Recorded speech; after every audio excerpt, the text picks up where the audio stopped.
के चरण में वंदन। आदरणीय समणी जी, उपस्थित भाई तथा बहनों, उत्तराध्ययन सूत्र का हमारा वाचन चल रहा है। इसके अंतर्गत 32वां चैप्टर हमारा चल रहा है। 32वें चैप्टर के अंतर्गत हमने 64 श्लोकों की चर्चा की थी और आगे की चर्चा हम आगे से कर रहे, क्योंकि एक जैसे श्लोक आ रहे हैं। तो जैसे हमने देखा था, रूप में जो अट्रैक्ट होता है वो पतंगा होता है, तो अकाल में उसका विनाश हो जाता है। और रस में अट्रैक्ट आसक्त कौन होता है? मत्स्य यानी मछली, जिसके कारण उसका भी अकाल में विनाश हो जाता है। शब्द में आसक्त होता है हिरण, जो हरिण होता है वो शब्द में आसक्त होता है, तो शब्द में आसक्त होने के कारण उनकी भी अकाल में ही मृत्यु हो जाती है। गंध में आसक्त होता है सर्प, जो नागदमनी औषधि होती है उसमें इतना आसक्त हो जाता है जिसके कारण बिल से बाहर आ जाता है। अचानक जो गारुडिक होते हैं उनको पकड़ करके मार देते हैं। एक एक विषय में आसक्त होने से भी व्यक्ति की अकाल में ही यानी बिना समय में ही उनकी मृत्यु हो जाती है। यदि हम पांचों इंद्रियों के जो विषय हैं उसमें अगर हम आसक्त बनेंगे तो हमारी क्या दुर्दशा होगी, हमें सोचना है। कहा जाता है जिस जिस इंद्रियों का हम दुरुपयोग करते हैं, भवांतर में यानी नेक्स्ट जन्म में वो इंद्रिय नहीं मिलती। फॉर एग्जाम्पल, हमने कानों का बहुत ज्यादा उपयोग किया यानी दुरुपयोग किया, उपयोग किया तो अच्छी बात है, दुरुपयोग किया यानी कान से हमने ऐसे ऐसे गाने सुने सुने या जो नहीं सुनने की बातें हमने सुनी, तो कान का इतना हमने दुरुपयोग किया तो नेक्स्ट बर्थ में हमारा जन्म कान वाला नहीं होगा, यानी हम 4 इंद्रिय वाले जीव बन जाएंगे। यदि हमने आंखों का दुरुपयोग किया तो भवांतर में हमें आंखें नहीं मिलेगी, यानी हम 3 इंद्रिय वाले बन जाएंगे। यदि हमने नाक का ज्यादा उपयोग किया, दुरुपयोग किया, तो भवांतर में हमें घ्राणेन्द्रिय नहीं मिलेगी, 2 इंद्रिय वाले जीव बन जाएंगे। यदि हमें जीभ का बहुत ज्यादा दुरुपयोग किया तो भवांतर में हमें जीभ नहीं मिलेगी, तो हम एक इंद्रिय बन सकते हैं। यदि हमने स्पर्श का उपयोग किया तो स्वतंत्र हमें बॉडी नहीं मिलेगी, जो निगोद में एक साथ एक शरीर में अनेक जीव रहते हैं वैसा शरीर हमें मिलेगा। इसीलिए हमें पूरा ध्यान रखना है कि कहीं हम अपनी इंद्रियों का दुरुपयोग तो नहीं करते हैं। हमें पुण्य से 5 इंद्रिय परिपूर्ण मिली है।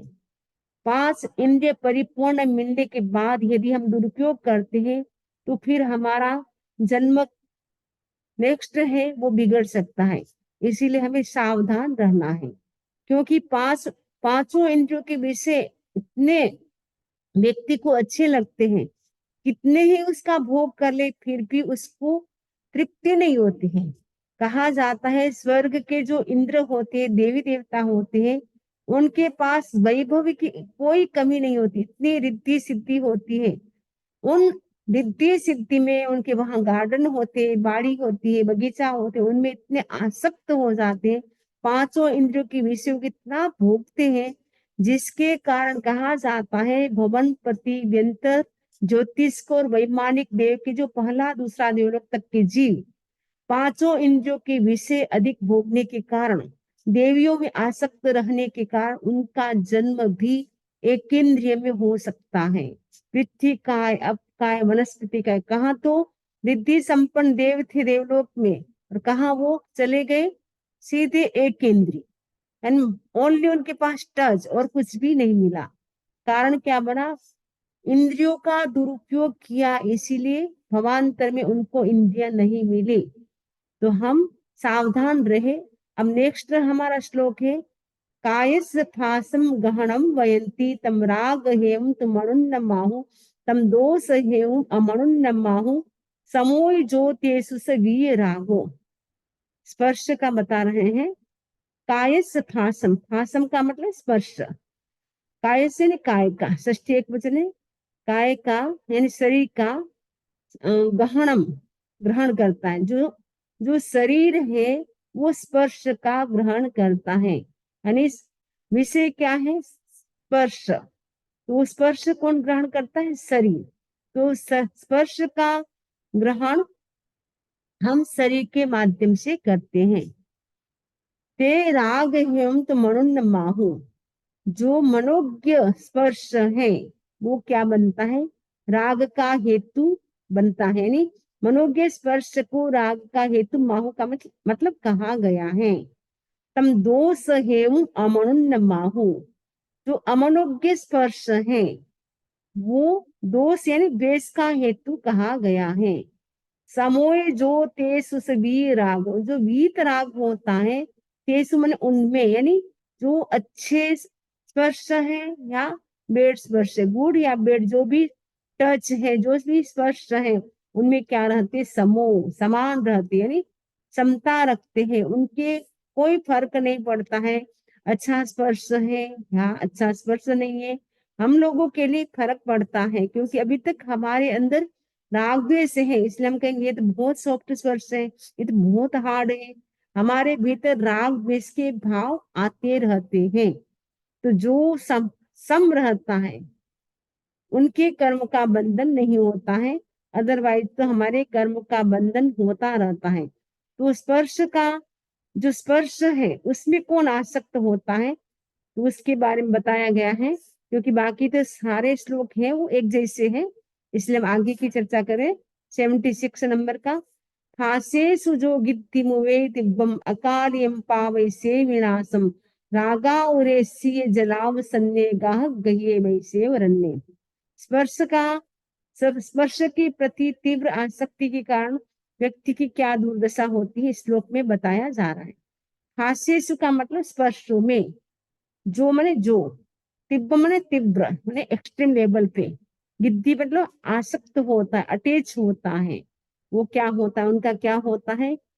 से माने वह, अकाल यम विनाशम पावई, अकाल में ही विनाश को प्राप्त हो जाता है। कैसे होता है? फॉर एग्जाम्पल, रागा उरे सी जलाव सन्ने गाह गहे वैसे वरन्ने। जैसे रागा तु शीय जला, शीय मतलब शीत जल, शीत जल यानी ठंडा जल, ठंडा पानी, कोल्ड वाटर, उसमें वो भैंसा जो होता है, आपने कभी देखा कि नहीं? हम लोग गांव में रहते थे, तालाब में हम कपड़े धोने जाते थे, तो वो तालाब के अंदर काफी सारी भैंसे आती थी, और कई भैंसे तो उसमें बैठी रहती थी, काफी देर तक बैठी रहती थी। और इसमें बताया है कि जो रागा उरे शीय जलाओ सन्ने, शीय मैंने शीतल जल में, स्पर्श में क्या है? महिष्य का मतलब है भैंसा, वो क्या होता है? रागातुर। रागातुर जो भैंसा होता है उसको कौन पकड़ लेता है? गाहक गहिए। गाहक गहिए मतलब घड़ियाल के द्वारा पकड़ा हुआ, यानी वो जो मगरमच्छ होता है ना, मगरमच्छ पानी के अंदर रहता है, मगरमच्छ क्या करता है? अरण्य, अरण्य का मतलब जो जंगल में जो जलाशय है, पानी का जो जलाशय, ठंडे जल वाला जो जलाशय नहीं, जो तालाब है, सरोवर है, उसमें क्या करता है? भैंसा जो आता है उस ठंडे जल में वो बैठा रहता है, जिसके कारण उसको कौन पकड़ लेता है? मगरमच्छ पकड़ लेता है। मगरमच्छ पकड़ लेता है और फिर उसको खा जाता है, यानी अकाल में मृत्यु हो जाती है। वो ठंडे जल के स्पर्श में इतना मग्न हो जाता है, लीन हो जाता है कि उसी में वो बैठा रहता है, बैठा रहता है। ऐसे नहीं थोड़ी देर बैठ करके चला गया, वो बैठा रहता है, उसके स्पर्श का वो आनंद का अनुभव करता रहता है, जिसके कारण अचानक मगरमच्छ आता है, उसको पकड़ करके उसका ही विनाश कर देता है। एक स्पर्श में वो आसक्त बना, उसके कारण भी उसका विनाश हो गया। तो पांचों इंद्रियों के 5 विषय हैं, ऐसे 23 विषय हैं पांचों इंद्रियों के, शब्द रूप रस गंध स्पर्श, इनके 23 विषय बन जाते हैं। यदि उनमें हम आसक्त बन जाए तो हमारी क्या स्थिति होगी? इसीलिए हमें क्या है, जो भी हमारे सामने रूप रस गंध स्पर्श के विषय जो भी आए, वो उनको देखते रहे ज्ञाता दृष्टा भाव से, लेकिन उनके प्रति हम न राग का भाव जोड़े न द्वेष का भाव जोड़े। है कठिन, लेकिन हम प्रैक्टिस करें तो हो सकता है। तो जैसे मिरर होता है, कल बताया था, मिरर के सामने कितने दृश्य आते रहते हैं, लेकिन वो उसके प्रति न राग करता है न द्वेष करता है। वैसे ही वीतराग जो होते हैं वो भी न उनके प्रति राग करते हैं न द्वेष करते हैं। वो प्रैक्टिस करते रहे कि सामने, क्योंकि हम आंखों को बंद नहीं कर सकते हैं, कानों को बंद नहीं कर सकते, नाक को बंद नहीं कर सकते हैं, और टेस्ट लिए बिना रह नहीं सकते, स्पर्श किए बिना भी रह नहीं सकते हैं। लेकिन ये काम कर सकते कि हमारे सामने अच्छे शब्द आए, चाहे अच्छे रूप आए, चाहे अच्छी स्मेल आए, चाहे अच्छा टेस्ट आए, चाहे अच्छा स्पर्श आए, उन सब में हमें क्या करना है, समता रखना है। हमें उसके प्रति न राग करना है न द्वेष करना है।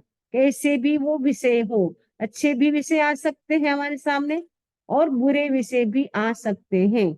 उन पांचों इंद्रियों के जो विषय है, सब्जेक्ट है, उनके प्रति हमें राग द्वेष नहीं करना है।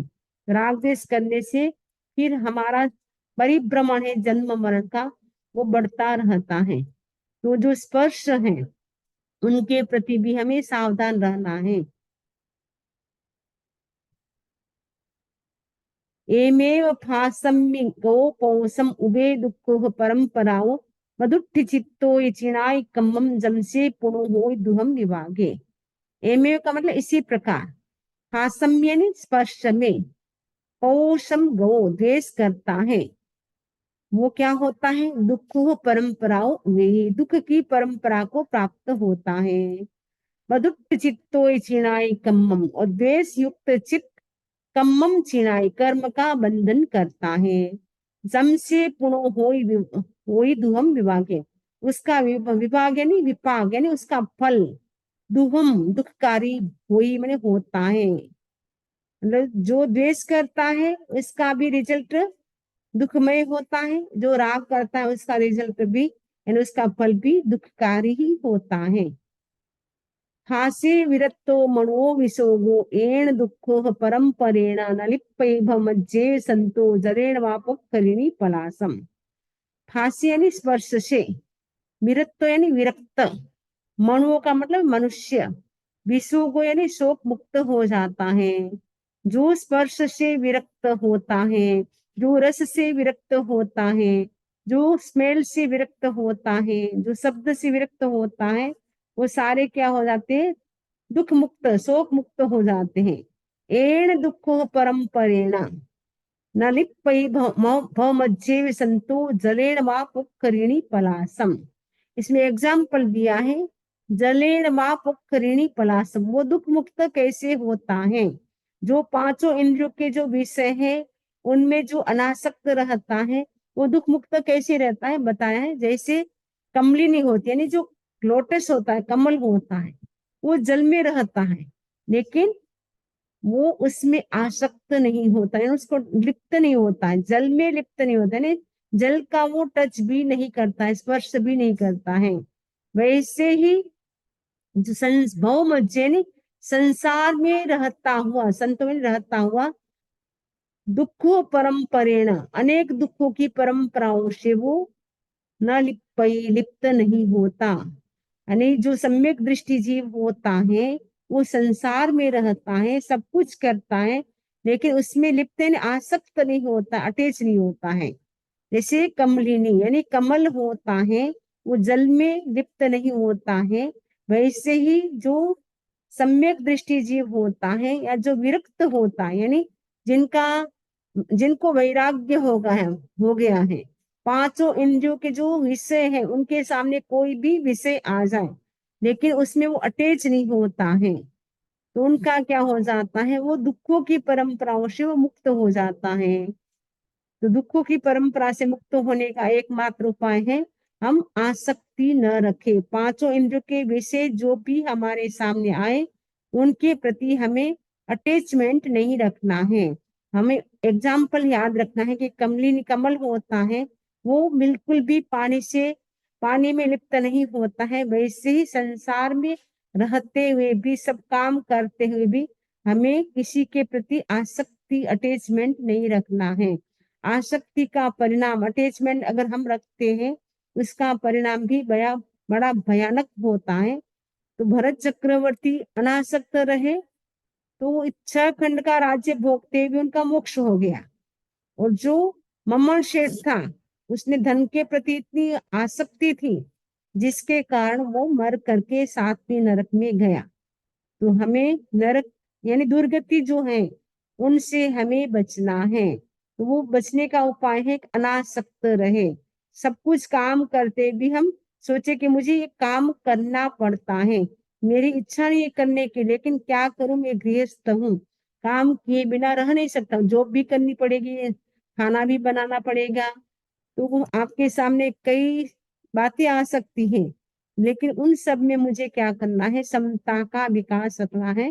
प्रैक्टिस करने से हो सकता है, कठिन है करना, लेकिन करते करते हो सकता है। मनस्य भावम गहनम वयंती तम राग हेम तम मनुन्नमाहु तम दोषे हम तो अमनुन्नमाहु समोय जो तेसु से दिए रागो। भाव मन का ग्राह्य विषय है। जो भाव राग का हेतु होता है उसे मनोज्ञ कहा जाता है, जो द्वेष का हेतु होता है उसे अमनोज्ञ कहा जाता है। जो मनोज्ञ और अमनोज्ञ भाव में समान रहता है वह वीतराग होता है। तो सभी श्लोक एक जैसे हैं, इसीलिए मैंने बीच बीच में स्किप करते करते पढ़ा है। तो इसमें भी सब वैसे ही है। भावस मणम गहनम वयंती मनस भावम गहनम वयंती रागस्य हेव अमन समनुन्माहु दोषस्य हेव अमनुन्माहु। भाव मन क्या करता है, भाव का ग्रहण करता है, मन भाव का ग्रहण करता है।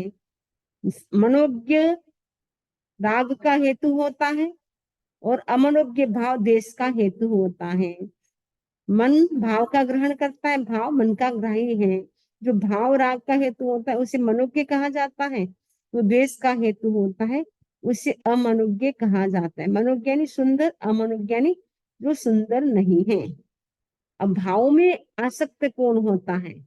भावेषु जो गिद्धिमुवेति अकार्यं पावसे विनाशम रागा उरे काम गुणेषु गिद्धे करेण मग्गा वह्येव नागे। भावेषु जो मनोज्ञ भावों में, तिब्ब मने तीव्र, गिद्धि मन आसक्ति करता है, वह अकाल में ही विनाश को प्राप्त होता है। रागातुर, जैसे वो नागी मने हाथी होता है, हाथी, वो जैसे हाथीनी के पथ को, हथिनी के पथ को आकृष्ट काम गुणों में वृद्ध बना हुआ रागातुर हाथी। जो हथिनी होती है, वो हाथी होता है, वो क्या करता है, काम में इतना आसक्त हो जाता है हथिनी के प्रति, तो जिसके कारण उसका अकाल में ही विनाश हो जाता है। रागातुरे, रागातुर रागातुर, नागे में हाथी। कैसे? करेणु, करेणु का मतलब होता है हथिनी। मग्गायन मार्ग में, वाही में आकृष्ट, काम गुणेशु गिद्धे, और काम गुणों में गृद्ध बना हुआ। रागातुर हाथी होता है, वो अकाल में ही विनाश को प्राप्त हो जाता है।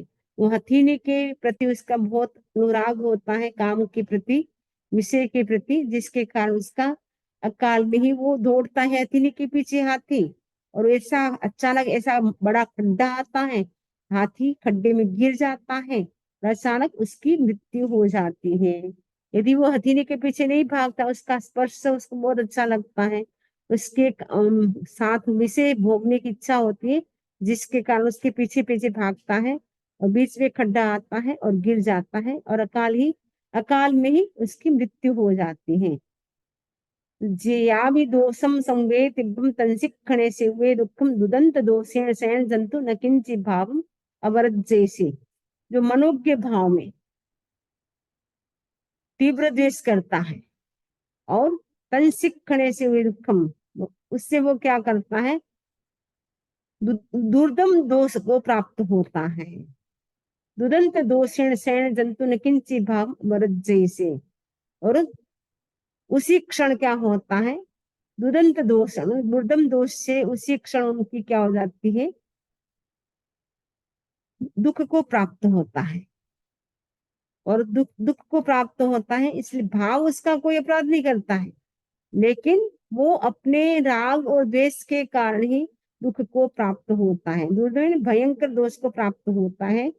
लेकिन भाव है न किंचित भाव, मतलब भाव है, किंचित मैंने कुछ भी अपराध नहीं करता है। भाव तो जैसे है वैसे रहेंगे, लेकिन हमारा उसके प्रति राग द्वेष होता है, जिसके कारण हम दुख को प्राप्त होते हैं।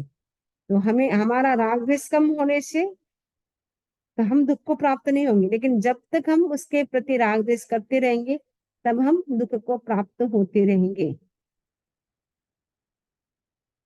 99 तक वही से सेम है श्लोक। 100 से हम करते हैं। एविंदी यत्थाय मनस अत्था दुख से मनु मनुयस रागिणो ते चेव थोवम पिकया दुखम नवीय रागस करेंति किंची। एविंदी यत्था एवं एवं का मतलब इस प्रकार। इंद्रियत्था इंद्रियों के विषय और मनस्सत्था है मन के विषय में। मनुयस्य जो मनुष्य होता है वो क्या है? रागिणो। रागी मनुष्य क्या होता है? दुख से दुख का हेतु बनता है। ते चेव थोम विकया दुखम नवीय रागस करेंति किंची। ते चेव थोम विकया दुखम मैंने वीराग से वीतराग। ते मीन्स वे वीतराग के लिए क्या है? कदापि, क्या मैंने कदापि मैंने कभी भी, किंचित मैंने थोड़ा भी, दुखम न करेंती दुख नहीं करता है। इस प्रकार इंद्रियों मन के विषय रागी मनुष्य के लिए दुख के हेतु बनते हैं, लेकिन वीतराग के लिए कभी किंचित भी दुखदायी नहीं होते।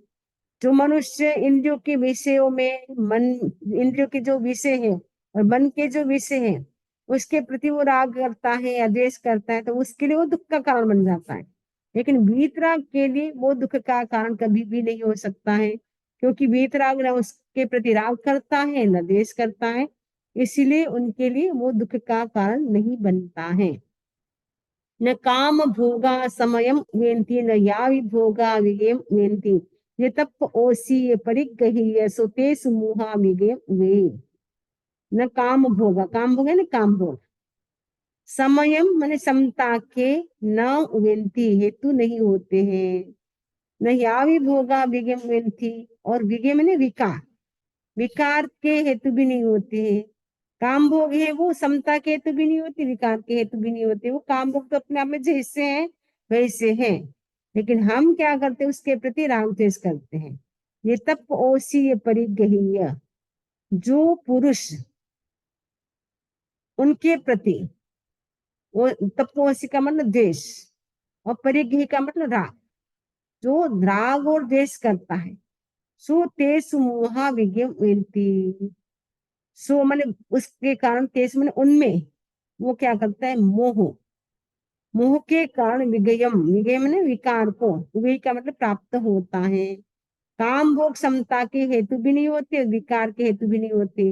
जो पुरुष उनके प्रति द्वेष या राग करता है वह तद विषय मोह के कारण विकार को प्राप्त होता है। काम भोग अपने आप में कुछ नहीं, लेकिन उसके प्रति हम राग द्वेष करते हैं, जिसके कारण हम मोह के कारण वो राग द्वेष होता है हमारा, इसीलिए हम क्या करते हैं? विकार को प्राप्त हो जाते हैं। ओहम च माणम च तहेव मायम लोहम दुगंचम अरयम रयिम च आसम भयम सोगपुमित्थिवेयम नपुंसवेयम विविहे भावे। ओहम इस क्रोध, माणम इस मान, तहे उसी प्रकार मायम माने माया, लोहम लोभ, दुगुंचम जुगुप्सा, अरयम अरति, रयम रति, और चमिस और हास्यम मन हास्य, भयम भय, शोक यानी शोक, पुमित्थि, पुमित्थि ने पुरुष, पुरुष वेद होता है। इत्थि वेद स्त्री वेद। 3 प्रकार के वेद होते हैं, पुरुष वेद, स्त्री वेद और नपुंस वेयम, नपुंसक वेद। विविधे भावे, हर्ष विषाद आदि विविध भावों को, और भी कई सारे भाव हमारे होते हैं। कभी हर्ष का भाव होता है, कभी हम खुश होते हैं, कभी हम भयभीत हो जाते हैं, कभी माया का भाव हो जाता है, कभी लोभ का भाव हो जाता है। बहुत सारे भाव हैं। जो काम गुणों में आसक्त होता है वह क्रोध, मान, माया, लोभ, जुगुप्सा, अरति, रति, हास्य, भय, शोक, पुरुष वेद, स्त्री वेद, नपुंसक वेद तथा हर्ष विषाद आदि विविध भावों को क्या होता है? आवज्जयी एव मणेग रूपे एवं विहे काम गुणेषु सत्तो अन्ये एप भवे विशेषे कारुण्य दीने गिरिमे वैसे। इसी प्रकार एवं इसी प्रकार अनेक रूपे, अनेक प्रकार के विकारों को, उनसे क्या होता है? आवज्जी प्राप्त होता है। एवं यह काम गुणेश सत्तो, इसी प्रकार काम काम गुणों में सत्व में जो आसक्त होता है वो होता है अनेक प्रकार के विषयों में क्या हो जाता है, विकारों को प्राप्त होता है। और वो अन्य एव विशेषे कारुण्य दीने गिरी में वैसे, कारुण्य दीने यानी करुणास्पद, दीने मिस दिन, गिरी में मिस लज्जित, और वैसे मैंने अप्रिय बन जाता है। इसी प्रकार अनेक प्रकार के विकारों को और उनसे उत्पन्न अन्य परिणामों को प्राप्त होता है। वह करुणास्पद, दीन, लज्जित और अप्रिय बन जाता है। यानी हमारे भीतर क्रोध, मान, माया, लोभ ये जो भाव उठते हैं, जिसके कारण क्या है, अनेक प्रकार के विकारों को प्राप्त होता है। कप्पम न इच्छिज सहाय लिच्छु बच्चातावे तव प्रभावम एवं वियारे अम्यप्पयारे आवज्जय इंद्रिय चोरवस्य। सहाय लिच्छु मैंने सहाय की इच्छा न करे, मैंने ये शिष्य मेरी सेवा करेंगे या ये पुत्र मेरी सेवा करेंगे, इस प्रकार कप्पम न इच्छित, कप्पम यानी योग्य शिष्य की नैच्छित इच्छा न करे। बच्चाणुतावे, तप करने के बाद पश्चाताप न करे, अरे मैंने तपस्या की, मेरा कोई ने, मेरा किसी ने अभिनंदन नहीं किया, मेरा कोई प्रोग्राम नहीं हुआ, मेरी कोई ऐसे मतलब कुछ मेरी प्रभावना नहीं हुई। उस प्रकार कई लोग तपस्या कर लेते, बाद में उनका प्रभाव नहीं होता तो उनको क्या होता है, पश्चाताप होता है। और तब प्रभाव, और तब का प्रभाव यानी तब से यदि उनको लब्धि आदि नहीं मिलती है तो भी पश्चाताप होता है। उनकी प्रभावना नहीं होती तपस्या से तो भी उनको पश्चाताप होता है। तो तब का प्रभाव न हो या तपस्या से लब्धि आदि प्राप्त न हो तो भी हम पश्चाताप न करें। एवं दियारे अम्यप यारे, जो ऐसी इच्छा करता है वो क्या होता है, इंद्रिय रूपी चोरों का वशवर्ती बना हुआ अपरिमित प्रकार के विकारों को प्राप्त होता है। अमियप यारे यानी अमित, अपरिमित मीन्स अनलिमिटेड विकारों को वो क्या हो जाता है, प्राप्त होता है। जो इंद्रिय रूपी चोरों का वशवर्ती मैंने इंद्रियों के जो अधीन होता है, वो व्यक्ति क्या होता है, अनेक प्रकार के विकारों को प्राप्त हो जाता है। इसीलिए कहा गया कि ये मेरी शारीरिक सेवा करेगा, इस लिप्सा से इस इच्छा से कल्प यानी योग्य शिष्य की भी इच्छा न करे, तपस्या के प्रभाव लब्धि आदि की इच्छा न करे, और तप का प्रभाव न होने पर पश्चाताप न करे। जो ऐसी इच्छा करता है वह इंद्रिय रूपी चोरों का वशवर्ती बना हुआ अपरिमित प्रकार के विकारों को प्राप्त होता है। कई लोग तपस्या करते हैं, किसी को देखते हैं, अरे इनका इतना रेस्पेक्ट हुआ है, इतना सम्मान हुआ है, बहुमान हुआ है, इतनी प्रभावना हुई है, तो उनकी भी इच्छा हो जाती है उनको देख करके। जब वो करते तो उनका इतना नहीं होता है बहुमान, उनका कोई इतना प्रोग्राम नहीं होता है, तो उनको लगता है अरे मैंने किया, मेरे को लगता है मेरा भी ऐसा ही होगा, लेकिन मेरा तो नहीं हुआ, अच्छा होता मैं नहीं करता तपस्या। तो कई ऐसे पश्चाताप नहीं करना है। कई लोग तपस्या करते हैं, उनकी इतनी प्योरिटी होती है जिसके कारण उनको लब्धि मिल जाती है, लेकिन हमारी प्योरिटी नहीं होती, हमारा दिखावा होता है जिसके कारण हमें नहीं मिलती है, व्यक्ति को पश्चाताप होता है। पश्चाताप नहीं करना है, अगर पश्चाताप करते हैं तो हमने जो तप किया वो भी उसका जो रिजल्ट आना चाहिए वो फिर नहीं आएगा, क्योंकि तपस्या से तो कितनी कितनी कर्मों की निर्जरा होती है। तो तपस्या हम एकमात्र कर्मों की निर्जरा के लिए करें, और कोई भी हमारा उद्देश्य नहीं होना चाहिए। तपस्या क्या और भी कोई भी धार्मिक अनुष्ठान हम करें, एकमात्र उद्देश्य कर्मों की निर्जरा, आत्म शुद्धि के लिए। ये मैं जब तप स्वाध्याय सामायिक प्रतिकरण जो भी करता हूँ, एक लक्ष्य होना चाहिए, आत्म शुद्धि कर्मों की निर्जरा।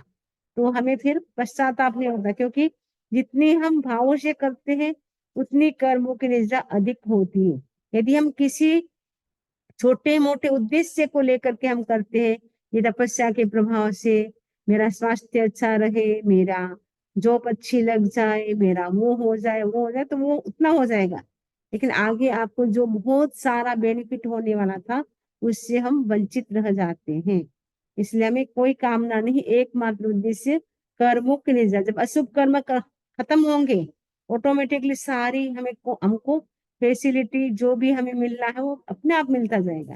लेकिन हम छोटा सा मांग, छोटी सी मांग कर लेते तो बड़ी जो हमें प्राप्ति होने वाली होती है, उससे हम वंचित रह जाते हैं।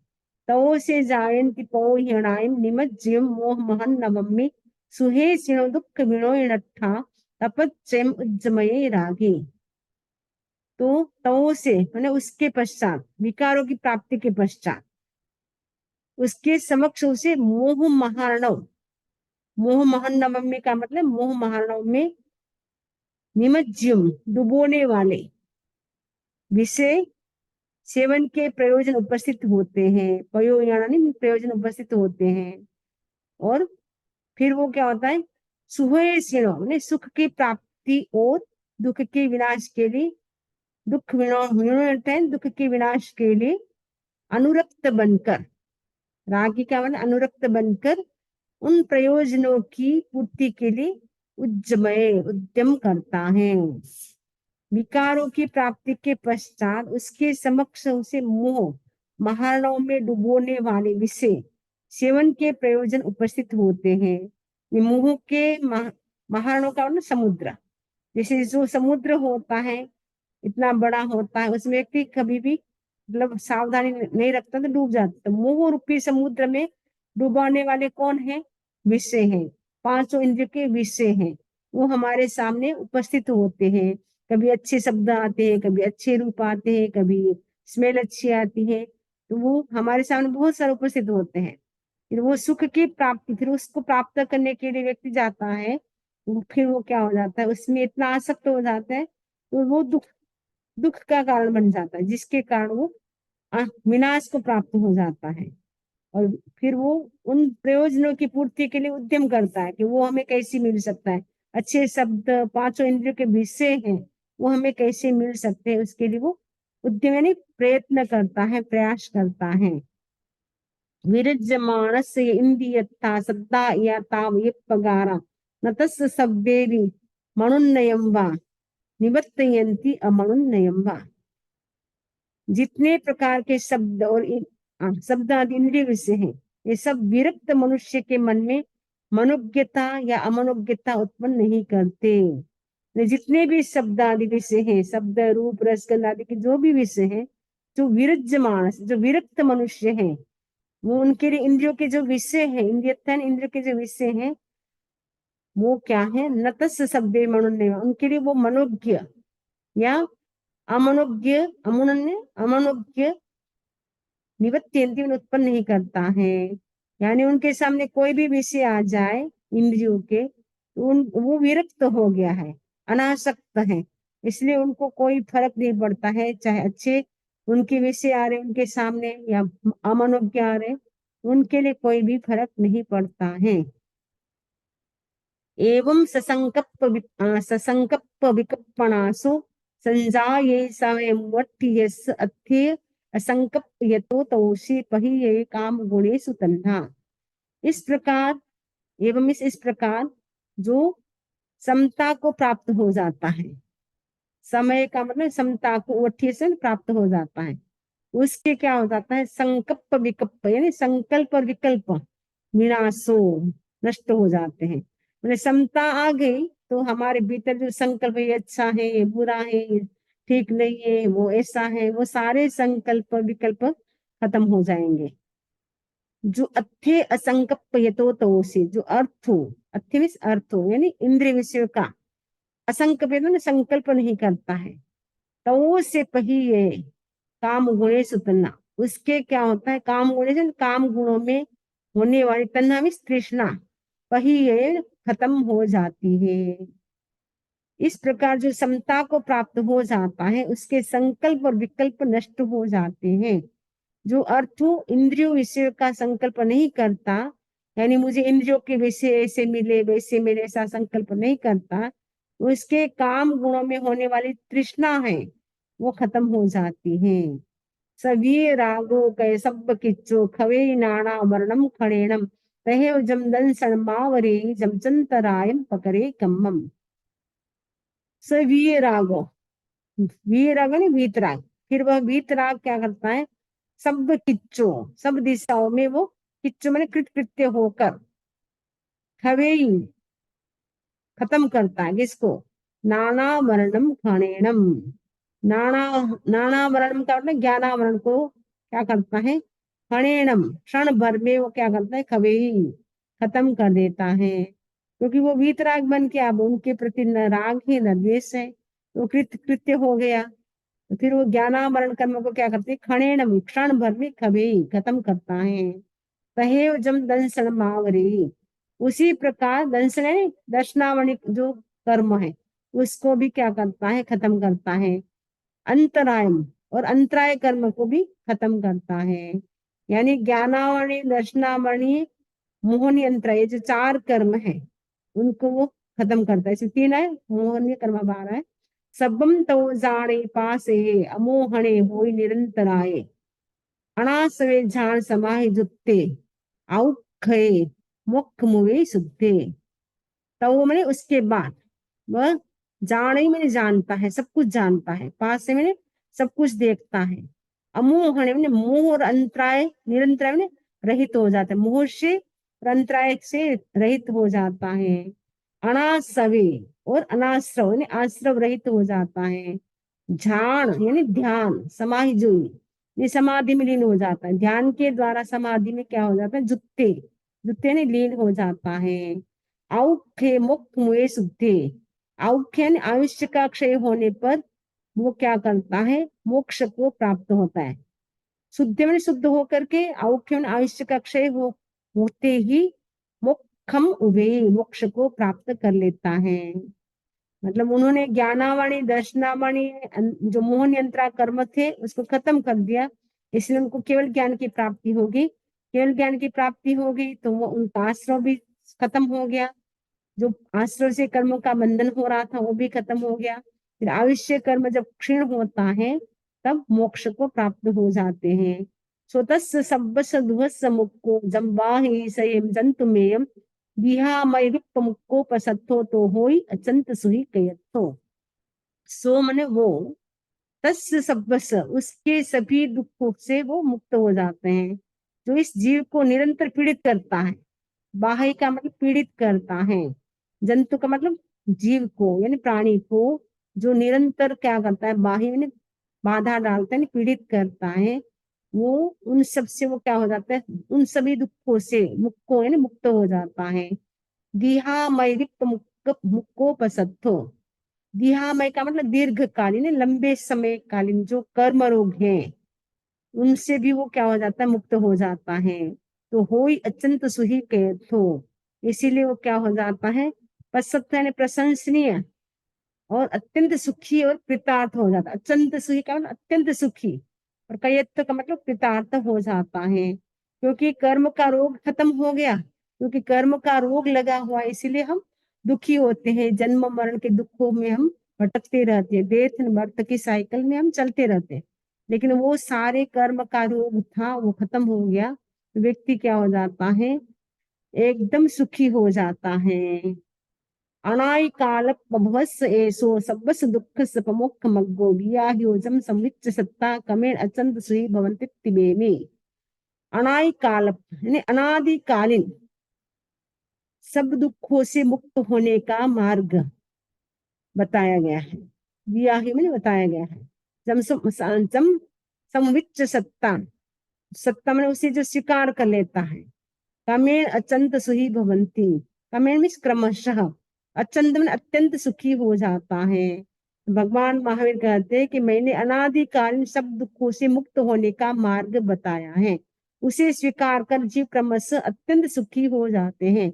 अनादिकालीन दुखों का मार्ग क्या है, कसाय, अविरति, पांच इंद्रियों के जो विषय हैं, जो उन सब से वो मुक्त हो जाता है, वो क्या है, अत्यंत सुखी हो जाता है। तो हमें इस चैप्टर से प्रेरणा लेनी है कि हमारा जो कसाय है उसे कम करना है, अविरति को कम करना है, और पांचों इंद्रियों के जो विषय हैं उसमें हम आसक्त होते रहते हैं। मनोज्ञ के विषय आते हैं तो उसके प्रति आसक्त हो जाते हैं, अमनोज्ञ के आते हैं तो उसके प्रति हम द्वेष करते हैं। तो राग और द्वेष उनसे हमें बचना है, अविरति से बचना है, तो हम जो अनादिकालीन जो दुख है उनसे हम मुक्त हो सकते हैं, और हम एकदम सुखी हो सकते हैं। तो सुखी होने का मार्ग यानी मोक्ष मार्ग इसमें बताया गया है। तो मोक्ष मोक्ष मेरी हथेली में है, अगर हम राग द्वेष कम करें, कसाय कम करें, अविरति को कम करें, तो हम एक भव अवतारी बन सकते हैं। इसी आशा के साथ ओम अरहम, ओम अरहम।